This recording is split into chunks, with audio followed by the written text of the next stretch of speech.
Welcome on the Joyful Mate podcast. How are you, Stephanie Puente? I'm doing great.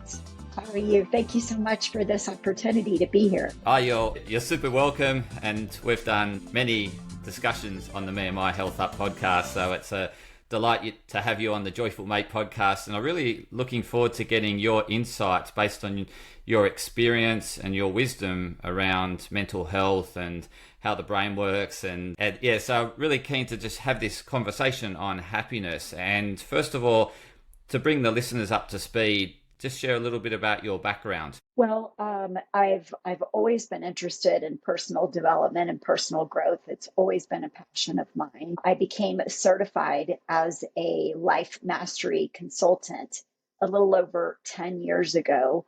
And that I feel is aligned with my purpose, with my mission, really empowering people to create and live a life that they love. Prior to that work, I was involved with event planning and marketing, really helping people create events and experiences, design events and experiences, and now just taking it even more deeply into helping them to create experiences in their life that they love.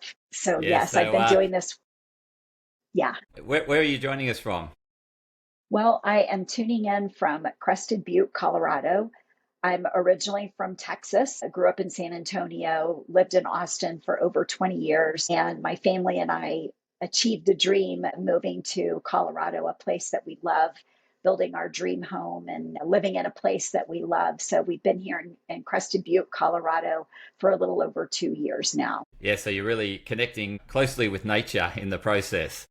Yes, definitely. Seeing the mountains, being present to all of the seasons, really appreciating all the different weather that we experience here, having easy access to hiking and biking and skiing has been really, really wonderful. And just the slower pace of life has also helped create a greater sense of peace and ease in our life. Awesome. So it's certainly bringing you more joy and fulfillment. Yes, yes. Just looking outside and seeing nature, seeing the, sunrises and sunsets and the changing of the leaves and animals, in the snow and in the summertime and all the flowers, just looking at all of that brings a great sense of joy. Definitely elevates you just by stepping outside. So it's very much you being present with what is and connecting with that. So it's staying in the moment and having that level of awareness that you're in the moment and you're experiencing that moment and really allowing yourself to be immersed in that moment.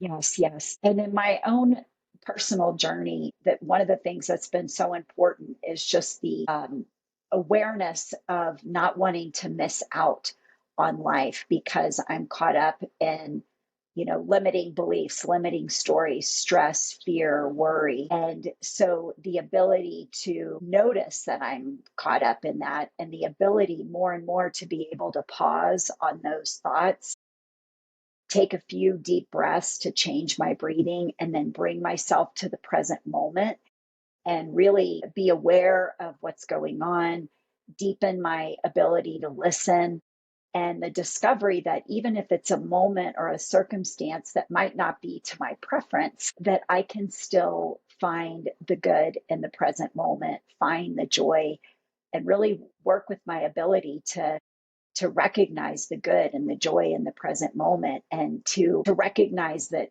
this is a gift that we have to be alive and to not miss it because I'm caught up in old patterns of thinking or worry about the future. So that practice brings me a lot of joy to treat each moment with reverence. So So how do you catch yourself when you're either drifting off in the past or fast forwarding into the future and worrying about something? Have you got something that you like a process that you catch yourself and you think, okay, I'm losing my presence or losing my focus? How do you bring yourself back to the present? yes. Well, in the work that I do with people is I support them in having a clear vision for who they want to be and the life that they desire to create. And so it's naturally going to bring up ways of thinking or actions or old habits that aren't a match to that version of me and my vision, who is present, who's loving, who's kind, who's open, etc. So one of the tools that we teach people is this tool of noticing what you're noticing. Because unless I notice what I'm paying attention to, it's like the thoughts are just running me. But if I set the intention that I'm going to start paying attention to what I'm paying attention to, I can see the difference between who I am endeavoring to be, living from a vision, versus how I find myself reacting out of an old story or something going on outside of me. So just the process of becoming aware and getting better and better at it, it's like a muscle. And I recognize, oh my gosh, I'm not present right now. I'm in a story, I'm in an argument in my mind, or I'm worrying about something. So as soon as I notice it, I pause. And sometimes I have to say pause and then change my breathing. And it is so important, our breath, because when we're in that reactive mode to what's going on outside of us, or just our patterns are thinking us, when we change our breathing, breathing in slowly through the nose and exhaling out like we're blowing out through a straw, that helps to shift us out of that fight, flight, survival into rest, digest, and create. And I know you know this, but it sends a signal of safety to ourselves, and we can think independently from what we're reacting to, and we can then choose. And sometimes I'll say, what's an empowering thought I could think in this moment, or what would I love in this moment, or what's a quality that I want to embody in this moment, or what is joyful about this moment. And then I cause myself to look for that, to find it. And that takes practice. And just like, working out new muscles, it can feel kind of hard at first, but with practice, it gets easier and easier.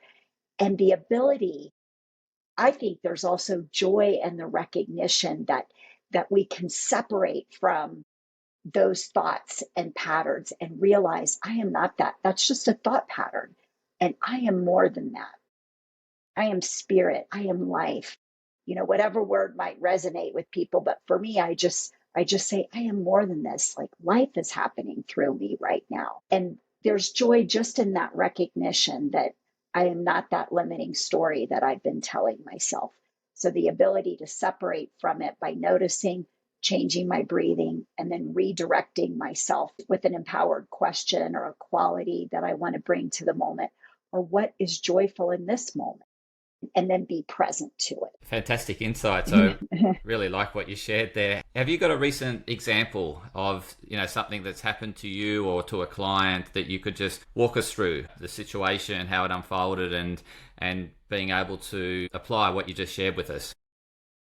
Well, an immediate example is oftentimes when I am getting ready to do something, there's growth involved. We're getting ready to do some travel, and I'm really looking forward to it. And I recognize that I have an old pattern that's like a critical voice in my mind that keeps me kind of in a familiar way of being, which in the past, a pattern of mine is just to be in a place of worry. And that somehow that tells me that like I'm controlling things if I'm in a state of worry. And just yesterday, as I was doing some housework, I noticed some pain in my back. And I started focusing on the pain in my back and getting upset. And I said to myself in this moment, here's a sneaky way that some stuff is coming up to distract me from something wonderful that's going to be taking place. And this is just how a part of me comes up to kind of keep me in a familiar place of safety, control, if you will.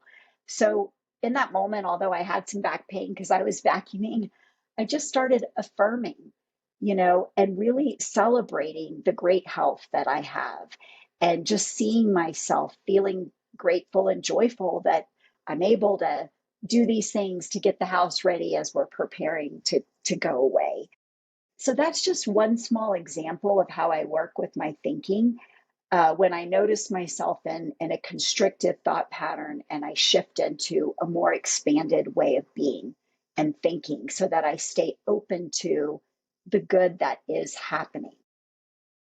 So that's one example, just like on the fly of how I work with myself and my thinking. And one of my clients, one of the things that he has been working on, he's got a lot of belongings in his house that he has wanted to let go of. But there's a lot of memories associated with those things. And there's just a sense of overwhelm about where to start. And so to support him in shifting from overwhelm, I encouraged him to just invest 5 minutes and just to start. And that it wasn't really important about the time, but the idea of moving the energy of beginning to clear, what he called the clutter, if you will, and to set the timer for 5 minutes and to find the joy and just moving the energy. And that for that 5 minutes of clearing the clutter, that 5 minutes is in alignment with his vision of having a beautiful space where he's curated the items that matter most to him. And when he looks at those things, he feels a sense of joy. So even though that hasn't happened yet, when he looks outside of himself, he sees all the clutter. But as he invests that 5 minutes of just moving the energy, that contains that joy that he would feel when the space has been transformed.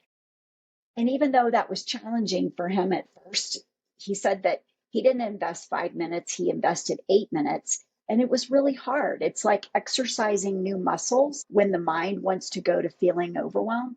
But then after that, he was inspired to invest 90 minutes and he had fun as he was continuing on. So these are this is a way to help begin to shift the perspective to not to have a sense of the overwhelm, but not let it have us, and that we can shift our perspective through that process and transform that energy from constriction to joy.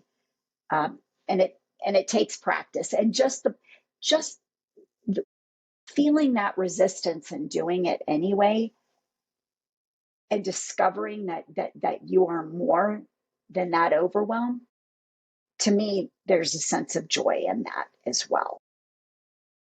Yeah, because that sense of resistance comes about as a result of stepping into the unknown, right? It's the element of uncertainty, and we think, oh, we haven't been there, and it's all these sort of possibilities that can happen, and that can become overwhelming, particularly if we perceive the step as being huge. Whereas I think what I really liked in the example you shared about your client was just take 5 minutes, just do 5 minutes, just step into that space of feeling a bit uncomfortable, but it's not too uncomfortable because you're only allocating 5 minutes of your time. It's not like, oh, I've got to find a day or a week to just do this massive project. It's find 5 minutes of your time, step into that uncomfortableness. And as he stepped in, it started to become more comfortable.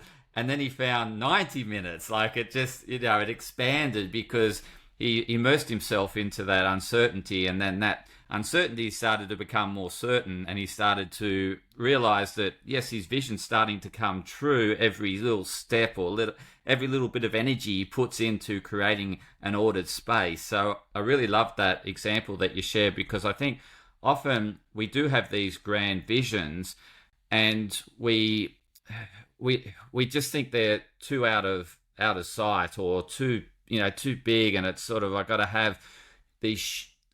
wait till the time's perfect, or, situations, this aligns up with this, and we don't do anything about it. Whereas I really loved how you broke it down into just invest 5 minutes of your energy into doing the task and allowing that 5 minutes to expand in time. So that was a really profound example. And I think what you shared before that around having that vision to start with is really important, because you need to know where you're going.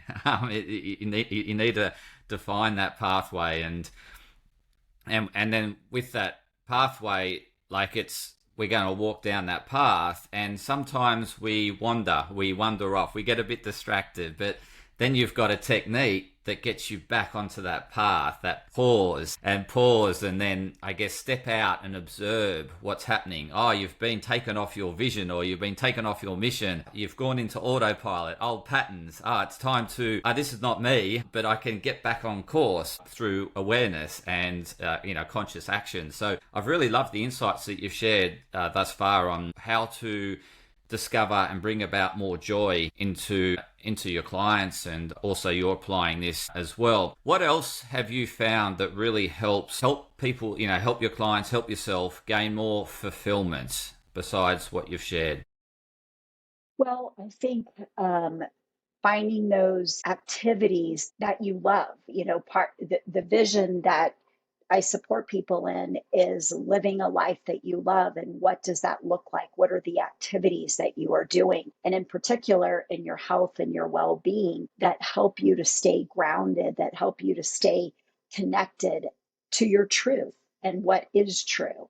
And so, having quiet time to meditate, having time to connect to your vision, studying and expanding your awareness, finding content that supports you and expanding your thinking. And then, taking the step that you can take that is in alignment with your vision. Because when we're doing things that are aligned with what we would love, it brings fulfillment in each of those different actions that we're taking.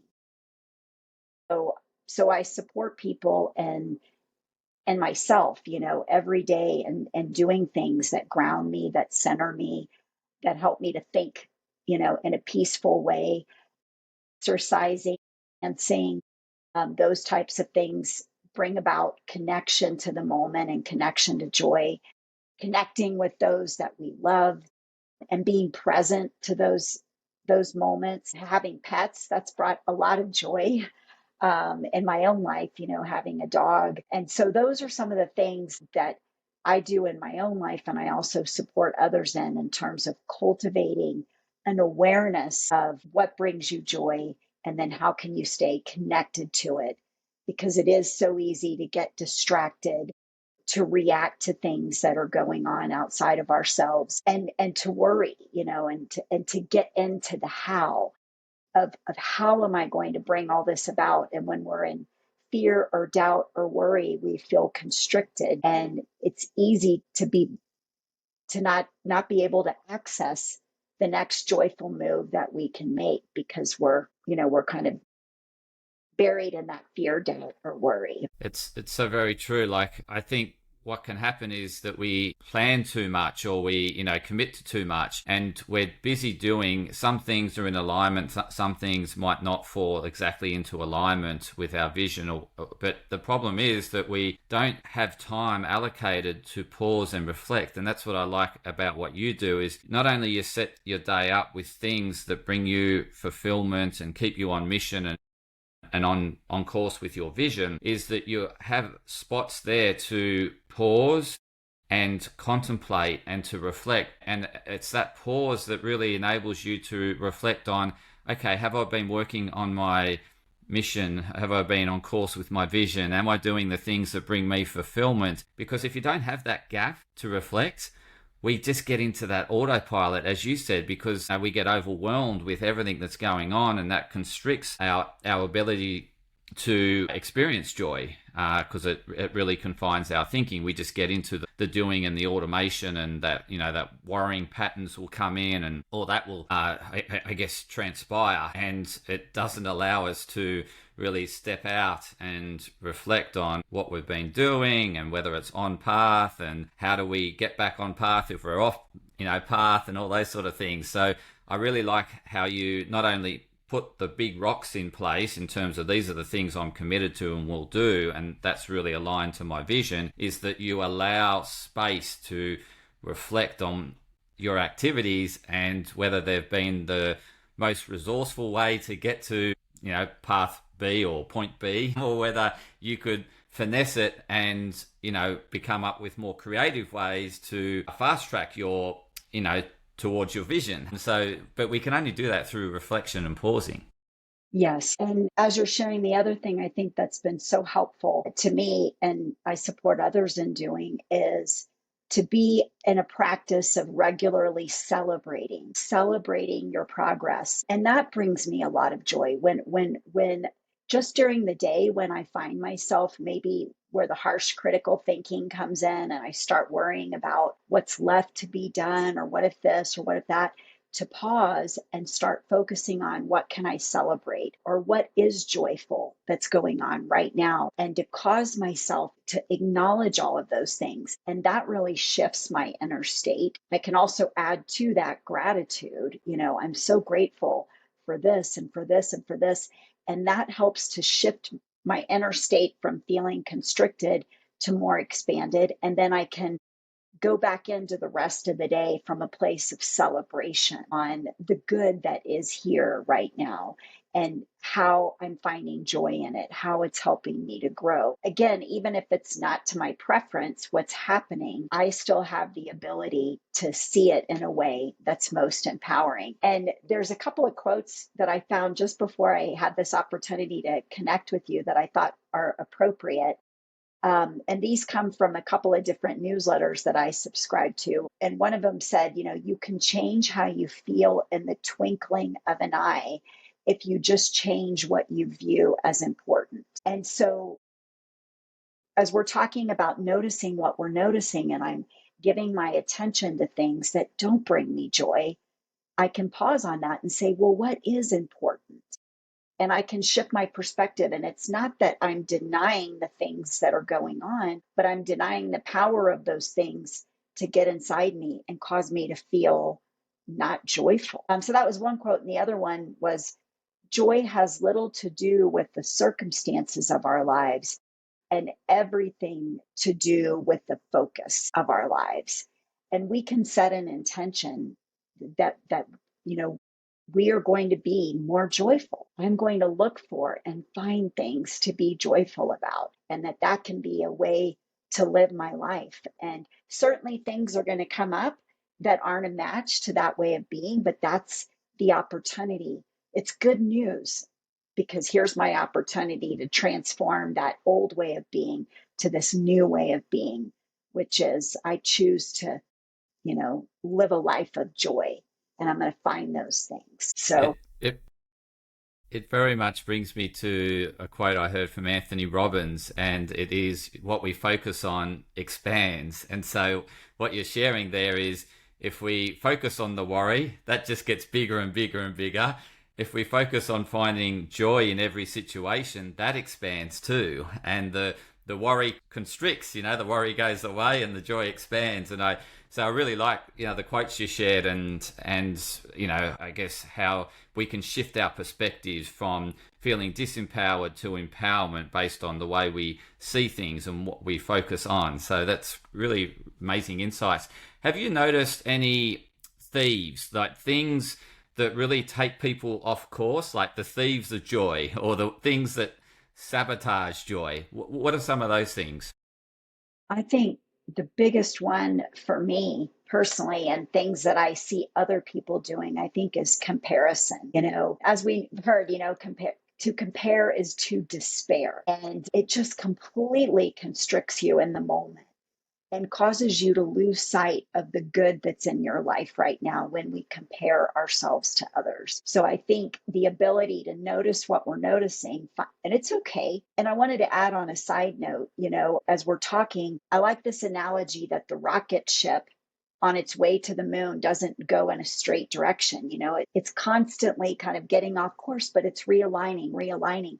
So to accept the fact that we're not perfect in our desire and decision to live in joy. And if we get off track, it's okay. What matters is that we get back on track as soon as we notice it. So we can get off track with comparison is one thief of joy. I think feeling not enough, or feeling, a recognition of feeling unworthy, or I'm not enough. And in those moments to acknowledge, I am worthy. You are worthy, because we're breathing. Life has us here today. So that makes us worthy of allowing as much life to flow through us. So to shift that unworthiness or feeling not enough to, celebrating, well, here's what here's how I am growing, and to find the things to celebrate about where we are right now. We're continuing to learn and grow, and that's part of the journey. And so I think that harsh, critical, judgmental self, and shifting to self love, and just finding and cultivating an awareness of all the things that we love about ourselves so that we can, you know, feel joy even in those moments when, we didn't act in the way we wanted to act or respond or do what we had intended to do. That as we love ourselves and give ourselves, compassion, that can help us to be aware of the good that is here. So I think comparison, feeling not enough, harsh, critical, judgmental, to push ourselves into making change versus like allow it and make it welcome through self love and celebration. Yeah, I love that celebration point. It's sort of like we can often get so fixated on getting to the vision that we just constantly observing the gap between where we currently are and where the vision is, and we're thinking, oh, I'm still years or whatever away from realizing that, or I'm never going to realize that, and giving up hope. Whereas what you're sharing is, celebrate those small incremental progress milestones, and it's a matter of reflecting and just looking how far you've come from where you were a year ago to where you are today. And I really like that. I guess that insight is that we can get too fixated on where we want to be and we're not there, and that becomes too overwhelming and concerning, or we might give up a bit of hope. But if you just focus on those next steps and celebrating that incremental progress, you can, as you said, stay in the moment and experience more fulfillment on the journey. Yes, yes. And one last idea around that too is in my training and work that we do with people, we talk about this idea of saying, today is what it looks like as it's all coming together. That we're not trying to get to anything, we're coming from it, coming from joy. And this is what it looks like today as I am becoming a more joyful person. And I'm doing it here, and I'm doing it here, and I'm doing it here. So there's this awareness and energy of I'm doing the best I can today to come from living a life of joy, who I want to be, my vision, etc. Yeah, Yeah. that's really, really profound, because it just keeps you applying the action and staying focused and on track, and that focus expands and we just feel more fulfilled in the moment, as opposed to worrying about whether we're going to ever get to our vision or how far we've got to go or whatever like that. So that's really nice insight, is focus on the day and what's in front of you, and really just focus on those actions and enjoying the process of going on the journey. Yes. Yes. And just, is there anything that you think about that is unknown that you'd like to know around joy, happiness, and fulfillment? Well, I think one of the things that I think just greater support around this idea that it's okay to, this is what's coming to me. It's okay to have sadness. It's okay to have um, a variety of different emotions that you can, and an analogy that I really like that has helped me, that I learned from one of my mentors, is this idea that the ocean has all kinds of things floating in it, but those things are not the ocean, you know, and that you can have a variety of different emotions and things going on that we experience as humans, and that there can still be joy in that, and not to be afraid of those other, things that we go through as humans, around the natural transitions of our kids getting older, or us, reaching a certain age, where we're now in our 50s, and there's these passages of time, and how to allow all of those kinds of feelings and still recognize that there can be a sense of fulfillment and joy and happiness. And that is something, that I would love to work on more and know more about, to feel empowered to be able to hold all those emotions and know, that that like there's clouds covering a mountain, and you know that the mountain is still there, and you don't have to give a lot of attention to the clouds. You can just let them be there. But you know that that source of joy and happiness and fulfillment is within you still, even though you might be experiencing other human emotions. I love that profound insight, and it sort of brings up for me the quantum physics around entanglement, and that the happiness and sadness are entangled.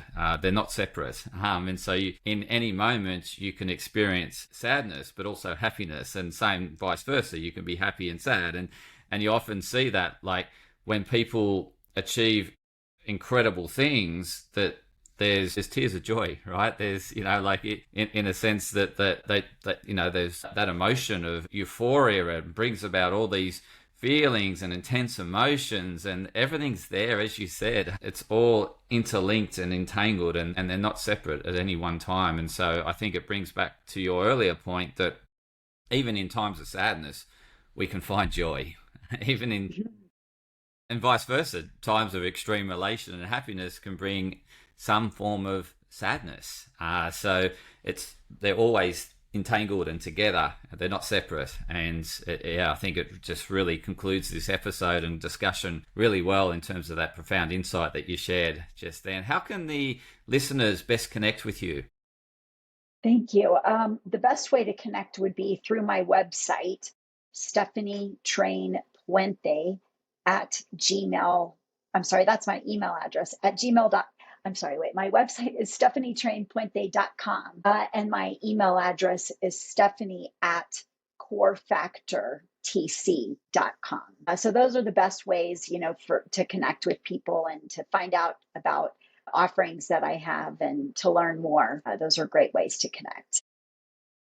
Fantastic. And to the listeners, I'll include those links in the show notes, so you can go directly to the show notes, click on the link and connect with Stephanie. Thank you so much for sharing your insights on happiness. I really appreciate you coming on the Joyful Mate podcast. Is there any concluding words you'd like to part with the listener? Well, I want to again celebrate you for having this insight, this inspired idea to help people in their wellness and to bring greater joy to the world by means of this podcast. So I'm really honored. Thank you for this opportunity. And I think, just having clarity, letting yourself know what it is that lights you up, that brings you joy, and to begin taking a step today to be that version of you, embody it, take an action.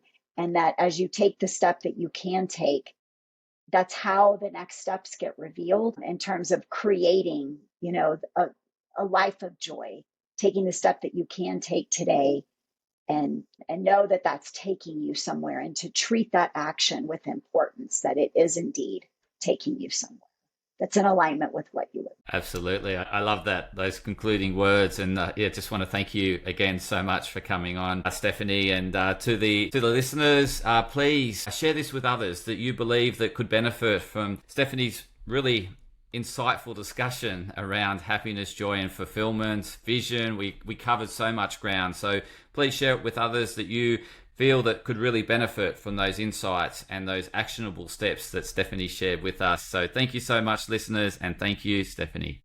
Thank you.